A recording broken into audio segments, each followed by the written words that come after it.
On the Black Sea coast of the Krasnadar Territory, houses and streets were flooded, residents are being liquidated.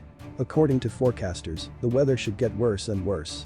At the moment, wind gusts reach 25 mph per second, night thunderstorms are expected, and hail is possible. All rescue teams have been transferred to a state of special readiness. The authorities are asked to observe order and not to panic.